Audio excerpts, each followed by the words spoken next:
Kenapa harus terjerumus pada kehinaan? Sementara maksiat itu adalah kehinaan. Ya. Semua orang yang melakukan kemaksiatan berarti harus siap dengan konsekuensi hukuman yang bisa datang. Hanya saja ada satu hadiah, ya, kalau saya melihat ini dari Allah Subhanahu wa Ta'ala, disebutkan dalam surah Al-Imran tentunya, ya, surah nomor 3 dari ayat 133 sampai kurang lebih mungkin 135 atau 136. Itu tentang ciri orang-orang yang bertakwa kepada Allah Subhanahu wa Ta'ala. Di antaranya, mereka kalau melakukan perbuatan dosa, kemudian tadzakkaru, mereka tiba-tiba mengingat.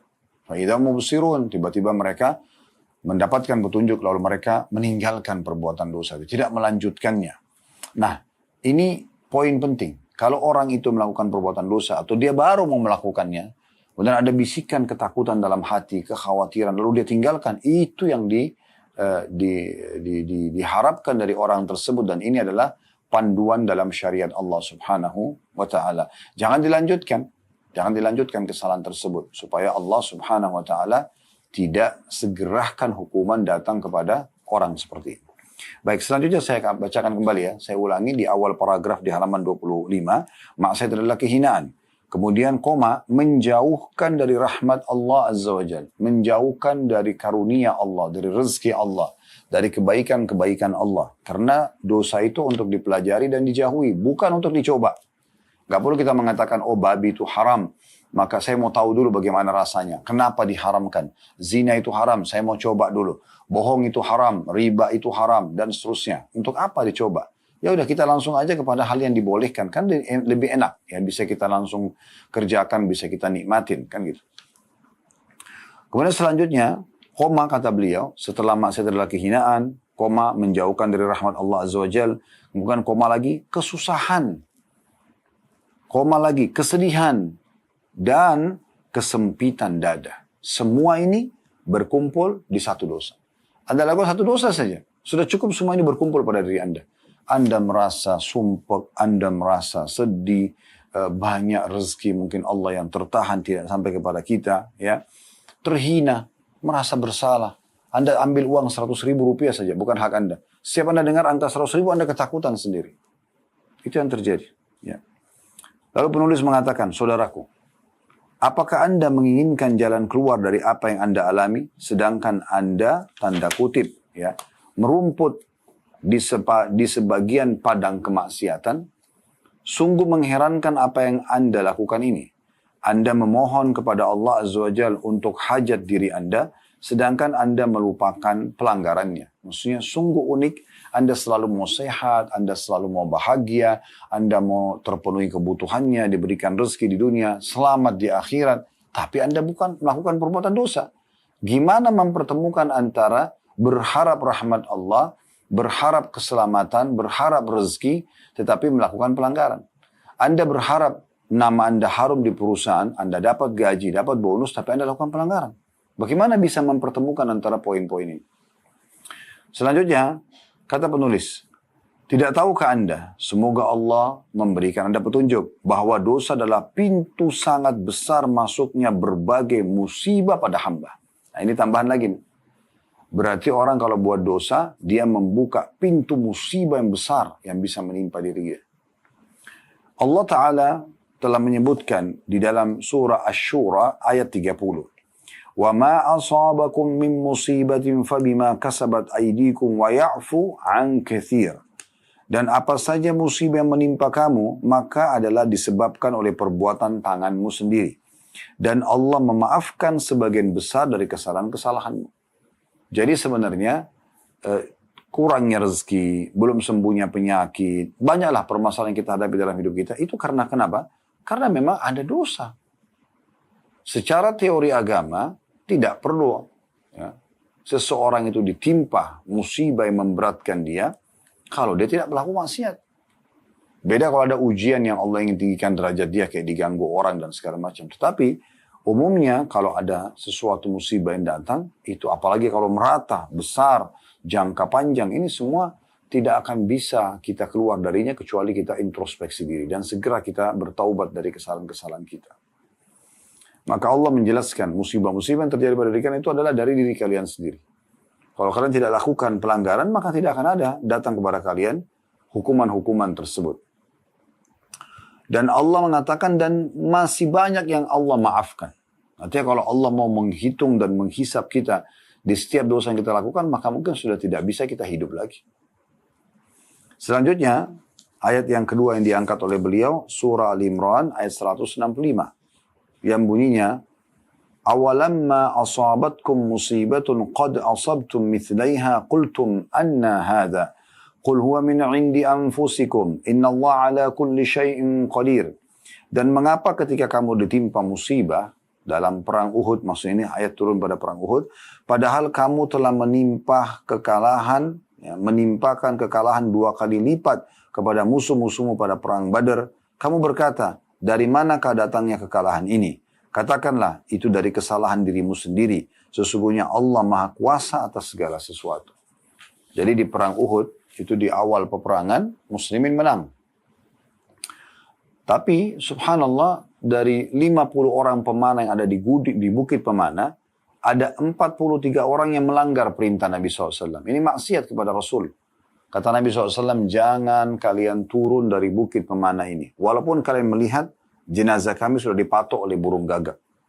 Dalam riwayat lain, walaupun kalian melihat, ya, kami sudah menang, ya, atau kami kalah, gitu kan. Tapi subhanallah, di saat awal peperangan muslimin mendapat kemenangan, 2.800 orang Quraisy melarikan diri semuanya. Maka yang terjadi, 43 orang dari pemanah turun dari bukit tersebut. Dan mereka melanggar perintah Nabi SAW. Sudah diingatkan oleh pimpinan mereka. Namanya Abdullah bin Jubair radhiyallahu anhu. Jangan. Rasulullah SAW larang kita meninggalkan bukit ini. Walaupun kita sudah melihat jenazah muslimin dipatok oleh burung gagak. Sampai ada perintah dari Nabi SAW. Tapi mereka membantah mengatakan, masa sih tidak ada musuh begini kita masih mau bertahan di sini. Mereka turun, akhirnya ya muslimin dikalahkan pada saat itu. Karena ada satu pasukan Quraisy yang dipimpin Khalid bin Walid kurang lebih 200 orang yang memantau peperangan dari jauh. Mereka lihat kekuatan umat Islam ada di Bukit Pemana. Maka setelah 43 orang itu turun mengumpulkan harta rampasan perang, sisa 7 orang saja, maka pasukan Khalid bin Walid yang 200 manuver dari belakang bukit lalu naik dan membunuh 7 orang itu. Sehingga kekuatan umat Islam di atas bukit yang disusun Nabi SAW sudah tidak ada lagi. Disitulah umat Islam mengalami kekalahan. Nah di sini Allah menggambarkan sebagian sahabat Nabi waktu itu ada yang mengatakan, dari mana kekalahan ini? Kok bisa kita kalah ya? Kita kan dalam agama yang benar. Maka Allah mengatakan, itu dari diri kalian sendiri. Tanya diri kalian, apa yang kalian lakukan dari pelanggaran-pelanggaran itu? Bahkan Nabi Muhammad SAW pernah mengimami sholat saudaraku seiman dan beliau lupa jumlah rakaatnya. Setelah salam beliau mengatakan, siapakah di antara kalian atau kita di sini yang telah berbuat dosa kepada Allah? Jadi bayangkan efeknya di jihad di perang Uhud dikalahkan karena sebagian orang saja, segelintir orang yang melakukan dosa. Karena mereka sama-sama satu grup, maka semuanya kena. Begitu juga dengan sholat tadi, ya, ada orang yang buat dosa tapi ikut sholat, cukup membuat imam pun terpengaruh, ya, seperti itu. Begitu juga dalam rumah tangga, mungkin suami yang buat dosa, tapi istri sama anaknya kena efeknya. Mungkin istri yang buat dosa, suami sama anaknya berefek. Anak-anak yang buat dosa, efek kepada orang tua buat dosa, efek kepada anak-anak, dan seterusnya. Ya. Makanya para ulama salaf itu mereka kalau sedang menghadapi satu permasalahan, mereka introspeksi diri. Buat dari dirinya, kemudian keluarganya, dicek satu persatu, ada masalah apa nih. Ya. Kalau benar-benar kalau ditemukan, diajak bertobat. Kalau tidak ditemukan dosa itu, maka mereka beristighfar. Ya. Sama-sama semuanya, intinya semua taubat kepada Allah, berharap Allah subhanahu wa ta'ala menyelesaikan permasalahan mereka. Jadi ini poin yang luar biasa yang harus kita perhatikan baik-baik. Lalu kemudian penulis mengangkat setelah firman Allah subhanahu wa ta'ala surah Al-Imran 165 yang ada di halaman 27, perkataan Ibnu Qayyim rahimahullah di halaman 28-nya. Ibnu Qayyim rahimahullah seorang ulama yang masyhur mengatakan, balasan yang diberikan kepada orang yang berbuat keburukan berupa sempit dada. Ini yang paling pertama dirasakan bagi pelaku dosa, sempit dada. Dia habis berzina tadi malam, dia habis minum khamar, dia habis narkotika, transaksi haram, manipulasi data, durhaka sama orang tua, durhaka sama suami misalnya istri, atau suami membengkalikan kewajibannya sebagai suami, dan seterusnya. Yang paling pertama sempit dadanya. Jadi walaupun dia berada di sebuah lapangan yang luas, di bumi yang luas ini, di rumah yang luas, tetap aja dia merasa sempit. Dadanya sempit. Ada orang subhanallah karena ketakwaannya kepada Allah walaupun tempatnya sempit selalu dirasa lapang sama dia. Karena dia selalu bersyukur, dia merasa cukup. Maka dadanya lapang. Yang membuat dada sempit selalu merasa tidak cukup, dosa kepada Allah SWT. Pasti ada dosanya, nggak mungkin tidak. Kemudian munculnya keras hati. Susah untuk taubat. Susah untuk bisa mendengarkan nasihat. Itu efek dosa. Hatinya keras. Selalu merasa dia muncul dalam hatinya ya penyakit-penyakit hati seperti keras hatinya ya, egois ya, balas dendam, apalah segala macam. Nah itu semua jadi keras karena dosa ya. Kemudian yang ketiga beliau mengatakan tercerai-berai, rusak hubungan baik dia dengan orang-orang di sekitarnya karena dosa yang dilakukan. Subhanallah, ini luar biasa nih, ya. Kemudian yang keempat, kegelapan, gelap hidupnya. Walaupun terang benderang, di siang hari bolong. Kita temukan ahli maksiat itu sumpah wajahnya gelap. Dia murung, dia tidak tahu harus buat apa. Bukankah Nabi SAW mengatakan, contoh saja, ketinggalan sholat subuh aja. Kata Nabi SAW, siapa ya, yang tertidur, ya, dia tidak sholat subuh. Ya. Maka engkau akan temukan orang itu sumpah sedih di hari itu. Hadits tentang masalah kalau seseorang tidur akan diikat dengan 3 ikatan oleh syaitan, gitu kan? Kalau dia bangun, dia berzikir, maka terlepas ikatan pertama. Kalau dia wudu, terlepas ikatan kedua. Kalau dia sholat, terlepas ikatan ketiga. Dan akhirnya engkau akan temukan orang itu orang yang paling ceria, orang yang paling gembira di hari itu. Sebaliknya kalau orang itu tidak berzikir, tidak bangun sholat, kebablasan tidur lewat subuh, engkau akan temukan orang itu paling murung pada hari itu. Itu sabda Nabi SAW. Karena dia meninggalkan sholat subuh. Dan meninggalkan sholat subuh disebabkan karena efek dosa yang dia lakukan. Tidak ada ahli maksiat bisa bangun tiba-tiba bangun sholat subuh on time atau sholat malam, tahajud. Hatinya keras juga, dia tidak mau. Walaupun dia terbangun malah sibuk dengan handphone, malah sibuk dengan hal yang tidak ada manfaatnya buat dia. Bukannya dia malah berzikir, bukannya dia malah baca Quran, bukannya malah dengarin ilmu misalnya. Ya. Kemudian selanjutnya, ketertutupannya. Tertutup terasa hidupnya. Habis idenya, nggak tahu harus buat apa. Karena memang dosa itu. Subhanallah, orang kalau bertakwa pada Allah, walaupun permasalahan itu besar, jadi kecil depan mata dia. Muncul ide untuk menyelesaikannya. Apalagi kalau cuma masalah-masalah kecil, terselesaikan semua pada hari itu. Coba deh resepnya. Jaga hubungan Anda dengan Allah, jaga sholat on time, tutup aurat Anda, baca beberapa ayat Al-Quran hari itu, jangan lupa zikir pagi dan petang. Anda jaga semuanya. Anda kalau ada orang tua bakti, ada suami Anda berbuat baik sama suami, pada anak-anak, ada istri Anda berikan haknya, ya, semua kerabat Anda berikan haknya, maka Anda akan temukan di hari itu tidak ada permasalahan Anda hadapi. Maksudnya tidak bisa. Walaupun ada masalah, tidak ada bebannya. Sekali telepon, sekali WA, sekali duduk sebentar merenung, tiba-tiba sudah dapat idenya. Begitu. Tapi kalau ahli maksiat nggak bisa, tertutup, nggak ada idenya. Coba efeknya luar biasa nih ya. Ini Ibnu Qayyim seperti Allah Subhanahu Wa Taala memberikan pada dia hidayah, dia rincikan luar biasa. Ya saya ulangi ya, balasan yang diberikan kepada orang yang berbuat maksiat, ya, keburukan. Berupa sempitnya dada. Sudah kita jelaskan tadi. Kerasnya hati. Tercerai-berai urusannya. Kegelapan. Ya. Ketertutupan. Ini sudah 5. Yang keenam, duka. Kita bisa gabungkan sih dengan yang ketujuh. Dan kesedihan. Murung, sedih. Itu karena dosa. Itu ke-6 sama 7. Yang ke-8, serta ketakutan. Serba khawatir, serba takut. Orang beriman tidak ada. Kalau orang penuh dengan amal saleh, semua hidupnya senang sepanjang hari. Walaupun rumahnya kecil, walaupun fasilitasnya sederhana, walaupun pendapatannya pas-pasan, tetap aja. Dibandingkan ahli maksiat, biar dia punya puluhan miliar, tapi karena semalam mabuk, semalam berzina, ya buat manipulasi data, nggak tenang hidupnya itu. Nggak bakal tenang. Mau dia sudah berhasil menjadi pemilik perusahaan, pemimpin negara, atau apa saja, tetap. Hati itu kalau sudah diisi dengan dosa, kata Nabi SAW, dosa adalah yang berkecamuk dalam hatimu. Walaupun engkau tanyakan fatwanya kepada siapapun. Ketakutan-ketakutan muncul. Kekhawatiran-kekhawatiran muncul. Lalu kata beliau, setelah menyebutkan 8 efek tadi itu dari dosa, semua ini perkara yang nyaris tidak diragukan oleh orang yang memiliki perasaan dan kehidupan walaupun sedikit.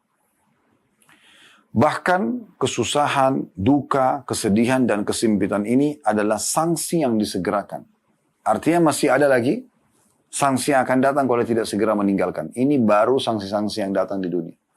Kebanyakan orang subhanallah teman-teman berpikir hukuman itu harus secara fisik selalu. Enggak. Susahnya Anda berpikir, sumpeknya hidup Anda, ya, tidak adanya ide untuk menemukan jalan keluar dari permasalahan, itu semua hukuman. Ya. Lalu kata beliau, neraka dunia dan jahanam saat ini. Neraka dunia jadi neraka buat dia, dan nanti akan ada balasan neraka yang besar di sana.